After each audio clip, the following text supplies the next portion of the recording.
आज हम एक युवा वकील प्रियांशु श्रीवास्तव की दुखद मौत के मामले पर बात करेंगे। ये कहानी उनके छोड़े हुए एक खत पर टिकी है, जो परवरिश और दबाव के बीच की उस बारीक लाइन पर कुछ बहुत ही गंभीर सवाल खड़े करती है। ये उस खत की पहली लाइन है। सोचिए, सिर्फ इन चंद शब्दों में इस पूरे मामले की तकलीफ और गंभीरता का अंदाजा लग जाता है। तो आखिर हुआ क्या था? चलिए शुरुआत से समझते हैं। बात है 23 अप्रैल कानपुर की। उस दिन दोपहर में कानपुर कचहरी परिसर में एक घटना घटी। जब लोग मौके पर पहुंचे तो उन्होंने प्रियांशु को गंभीर हालत में पाया। उन्हें फौरन अस्पताल ले जाया गया, लेकिन वहां डॉक्टरों ने उन्हें मृत घोषित कर दिया। प्रियांशु की उम्र सिर्फ 23 साल थी। कानून की पढ़ाई पूरी करके वो अपने पिता के साथ ही वकालत की प्रैक्टिस कर रहे थे। इतनी कम उम्र में एक उभरते हुए प्रोफेशनल का इस तरह से जाना इस घटना को और भी ज्यादा दुखद बना देता है। और जब पुलिस ने शुरुआती जांच की तो उनके हाथ लगा प्रियांशु के मोबाइल फोन से मिला 2 पन्नों का एक खत, और यही खत इस पूरी जांच और कहानी का सबसे अहम हिस्सा बन गया। अब सबसे बड़ा सवाल यही उठता है कि प्रियांशु ने खत आखिर लिखा क्यों?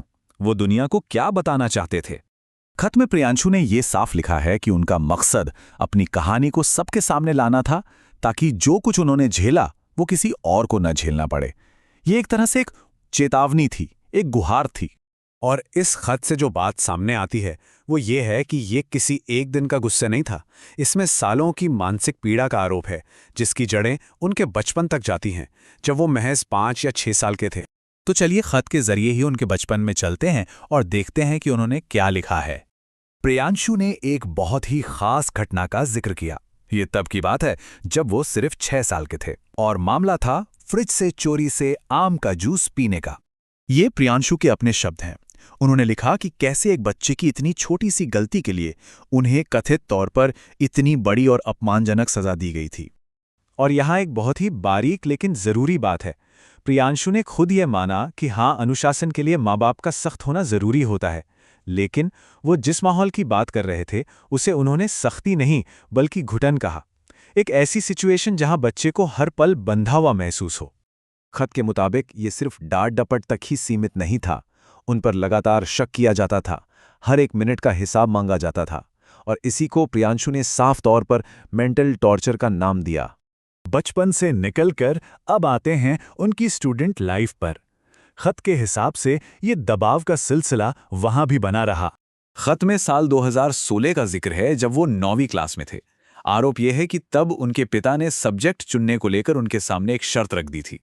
और इस शर्त का असर क्या हुआ, वो इस पूरी चेन में देखिए। पहले उन्हें एक ऐसा सब्जेक्ट लेने पर मजबूर किया गया जिसमें उनका कोई इंटरेस्ट नहीं था। नतीजा, उस सब्जेक्ट में उनका परफॉर्मेंस खराब रहा। फिर उस सब्जेक्ट को टाइम देने के चक्कर में उनके ओवरऑल मार्क्स गिर गए, और आखिर में उन्हीं कम नंबरों के लिए उन्हें घर से निकालने की धमकी दी गई। ये एक तरह का दुष्चक्र था।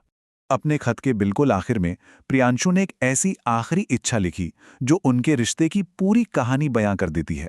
उन्होंने लिखा कि उनके पिता उनके पार्थिव शरीर को स्पर्श ना करें। तो अब सवाल ये उठता है कि प्रियांशु के इन गंभीर आरोपों के बाद आधिकारिक तौर पर क्या कदम उठाए जा रहे हैं। यहाँ यह समझना बेहद जरूरी है कि खत में लिखी हुई सारी बातें फिलहाल सिर्फ आरोप हैं, अभी कुछ भी साबित नहीं हुआ है।